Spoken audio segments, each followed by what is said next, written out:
Bonjour à tous, bonjour à toutes, j'espère que vous allez bien, que vous allez profiter de cette journée. Pour certains c'est Pâques, ceux qui fêtent Pâques, joyeuse Pâques à vous. Le Real Madrid s'est incliné hier soir sur le score de 2-3 face à Villarreal, une prestation pauvre des Madrilènes et une exhibition de Chukwueze, l'homme fort du Villarreal. Quique Setién qui n'a pas été au top en célébrant dans les vestiaires comme un imbécile, je vais en parler aussi dans cette vidéo. Et on a eu également un épisode d'agression après le match, Valverde qui aurait donné un coup de poing à Baena dans la zone du parking. J'en parlerai dans une autre vidéo. Dans celle-ci, je vais vraiment m'attarder sur le match.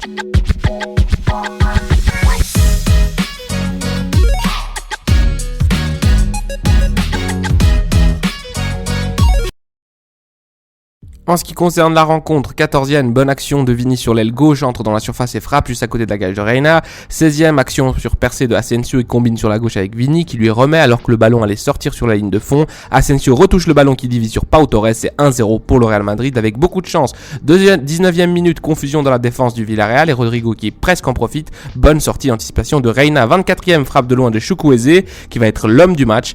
28e, grosse frappe de loin de Baena et excellent arrêt de Courtois qui est salvateur encore une fois. 34e frappe croisée de Lo Celso, encore un arrêt de Courtois. 39e Chukwueze, encore lui, a pris l'âme de Nacho avec un double crochet. Il pique vers l'intérieur et arme la frappe, c'est 1-1. Le score est mérité, la remontée est méritée du côté de Villarreal. 46e, Foyt frappe et encore un arrêt de Courtois. 47e, après un coup franc, un bon centre pour Nacho qui reprend le ballon du visage, un match inexplicable de Nacho, vraiment mauvais. 48e, excellent travail de corps de Ceballos qui s'accroche pour garder le ballon sous pression et attendre le déplacement de Vini entre les lignes. Il redonne à Vini qui passe entre 4 joueurs avec un grand pan sur Mendy. En plus, il marque, il est talentueux, sa maman, mais la défense du Villarreal s'était endormie sur cette action. 54e minute, récupération de Ceballos qui permet à Benzema et Vini de partir en contre. Le ballon arrive finalement sur la gauche pour Vini qui choisit de fusiller le premier poteau à côté. Grosse occasion manquée. 58e, but sur corner de Mendy de la tête mais hors-jeu signalé, correct. 63e, Vini se trouve seul et frappe. Le ballon est dévié sur Pau, corner. 65e, Pino pouvait marquer sur une mauvaise sortie trop hâtive de Courtois, mauvaise anticipation. 69e, Foyt reçoit jaune. Enfin ça fait la 150e faute de Foyt. 2-2, but du Villarreal. But de Morales, Nacho qui laisse Chukwueze seul, qui peut entrer dans la surface depuis la droite et dribbler, puis centrer pour Morales qui marque. 71e minute. 73e, Ceballos sort et entrée de Camavinga qui va rien changer. 79e, la bite de Chukwueze, boulet de canon de l'extérieur de la surface. Le joueur se trouve à l'entrée de la surface côté droit. Il essaye de rentrer, il enveloppe le ballon dans la lucarne opposée. C'est un but extraordinaire. 83e, penalty pour main supposée de Mendy. Il n'y avait pas penalty car Mendy avait touché le ballon de la poitrine. L'arbitre va revoir l'action et annule sa décision. Correct. 46e, Vini qui enchaîne sur son flanc gauche et remporte son 1 contre 1, puis la donne en retrait pour Rodrigo qui loupe malheureusement le cadre.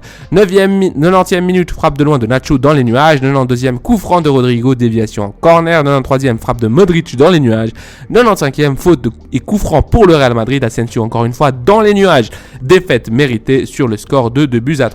Au niveau des statistiques, on voit qu'en première mi-temps, les deux équipes ont le ballon, mais le Villarreal est plus effectif, plus de tirs cadrés, un tir bloqué, plus de corners, donc plus d'approximation, également plus agressif sur le porteur du ballon, déjà de jaune, il manque d'agressivité, de volonté dans les joueurs du Real Madrid en première mi-temps et même dans tout le match. Des grosses occasions quand même plus pour le Real Madrid, mais que deux, le Real Madrid qui a eu quelques opportunités de but. Évidemment, on parle d'un Real Madrid, donc il y a toujours des opportunités de but avec Vini, avec de Benzema, etc. Mais ça a été compliqué. D'ailleurs, Benzema qui est sorti, je ne sais plus à quelle minute, on a vu que dans ce match, il y a eu plusieurs changements. Il y a eu Militao qui est rentré à la mi-temps pour Alaba. Il y a eu certains changements de milieu de terrain aussi. On a vu le milieu de terrain qui était avec Asensio, qui était avec du coup Ceballos et Tchouaméni. C'était un milieu de terrain un peu nouveau. On voit qu'Ancelotti teste des trucs, mais quand même une prestation très pauvre des Madrilènes dans ce match. En deuxième mi-temps, on voit que le Real Madrid est mieux, plus de tirs. On a des tirs qui sont quand même non cadrés, surtout à la fin. Sur ces 7, il y en a au moins 3 ou 4 que c'est à la fin, vraiment les 5 dernières minutes après la minute 90, où le Real Madrid s'amuse à tirer de loin pour essayer de revenir au score à la désespérée. On a quand même plus de corners, donc peut-être un signe de plus d'approximation du Real Madrid et un jeu qui a été quand même assez équilibré si on regarde les statistiques dans leur ensemble.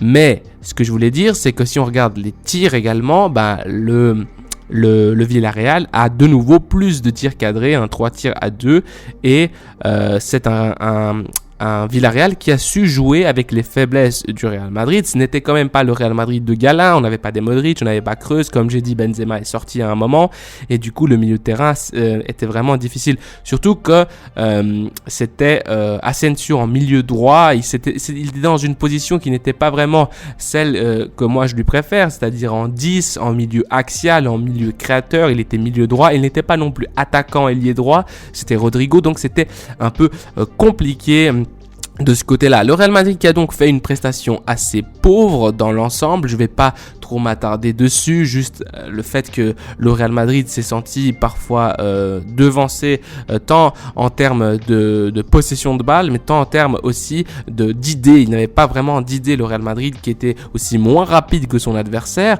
Le Villarreal qui pressait plus, qui était plus agressif. Des fois, vous allez me dire, l'agressivité c'est pas bien si ça conduit à des fautes, mais ça montre aussi la volonté de jouer. On peut se demander si le Real Madrid, après ce jour de congé qu'a octroyé Carlo Ancelotti à ses joueurs, après la victoire face à Barcelone, leur a peut-être fait du mal, les joueurs qui se sont relâchés, qui se sont dit bon voilà, on a atteint une finale en Coupe du Roi, on est bien en Ligue des Champions, en plus je suis sûr qu'ils suivent les résultats de Chelsea, ils se disent ok, Chelsea ça va être plus ou moins facile. Et d'ailleurs, il faudra faire attention à ce genre de conclusion, parce que si les joueurs du Real Madrid pensent que Chelsea va être un match facile, et s'ils se prennent un but très très rapidement lors du match aller, ça peut jouer sur le plan psychologique et vraiment être fatal pour les merengues. Donc il faudra se ressaisir, mais évidemment on aura notre 11 de gala, je pense, mercredi.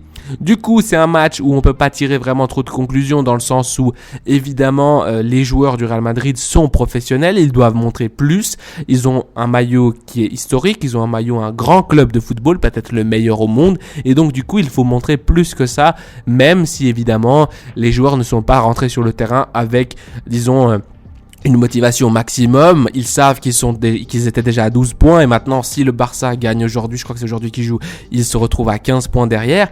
Mais pour la Liga, ça devient dangereux, parce que si l'Atlético Madrid gagne son match qu'il a en retard en comparaison avec le Real Madrid, eh bien il pourrait revenir à seulement 2 points des merengues, ce qui entraînerait une course pour la deuxième place jusqu'à la fin de saison. Et moi, je vous dis quelque chose, le Real Madrid ne peut pas rester troisième, il faut qu'il reste deuxième, c'est l'objectif en Liga à partir de maintenant. Le Real Madrid doit donc se ressaisir et gagner ses matchs.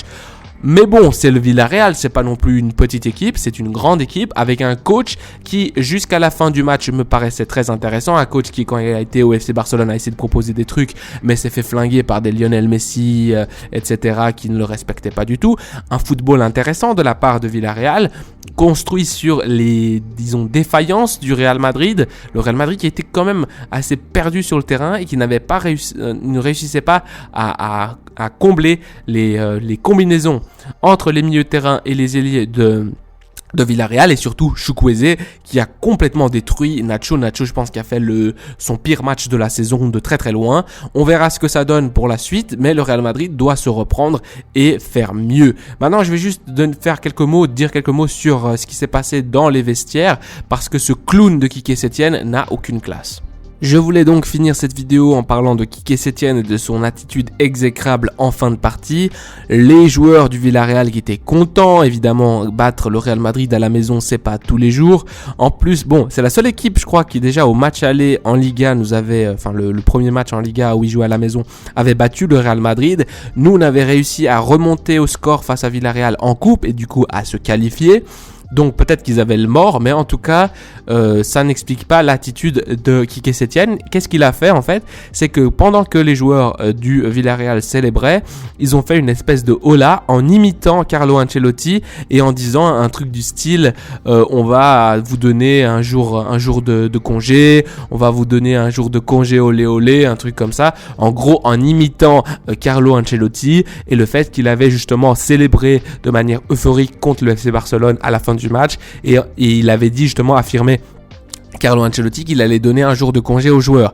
Et il a repris ça en essayant de se foutre de la gueule un peu du coach italien. Alors, quant à la classe d'Ancelotti, quant à tout gagner comme Ancelotti, je pense que tu mérites mieux. Et je trouve que c'est une attitude petite de la part de ce clown de Quique Setién. Parce que tu viens de gagner, tu peux avoir une meilleure attitude, tu peux être fier de tes joueurs, mais leur inciter à se comporter comme des clowns en imitant un grand monsieur comme Carlo Ancelotti, c'est vraiment déplorable, donc honte à toi, petit con. Malgré tout et cette défaite du Real Madrid hier soir, je vous souhaite joyeuse Pâques à tous ceux qui fêtent. Moi, je vais aller fêter avec ma famille. Du coup, ça va être difficile peut-être de faire une vidéo ou peut-être deux autres vidéos que j'aimerais faire encore. Il y en a une, je vais la faire ce soir, promis, c'est celle de ma réaction par rapport à ce qui s'est passé au parking et cette agression de Valverde à Baigna et ce qu'il aurait dit sur son fils. Et du coup, j'aimerais aussi faire la conférence post-match, mais je ne suis pas sûr de pouvoir la sortir aujourd'hui, peut-être demain matin. On verra. En tout cas, je vous laisse. Je vous dis à la Madrid malgré tout, il faut qu'on soit fort pour la Ligue des Champions de mercredi et j'y crois, je crois dans mon équipe, je crois dans ses joueurs. Je pense que Carlo Ancelotti évidemment a un petit peu de mal à expliquer cette défaite d'aujourd'hui, mais c'est en grande partie parce que les joueurs n'étaient pas motivés et qui nous ont fait un petit match un peu nul. Mais bon, c'est des professionnels, ils doivent quand même faire mieux. Malgré tout, je vous dis du coup à la Madrid, y nada más, prenez soin des vôtres et de votre famille, allez.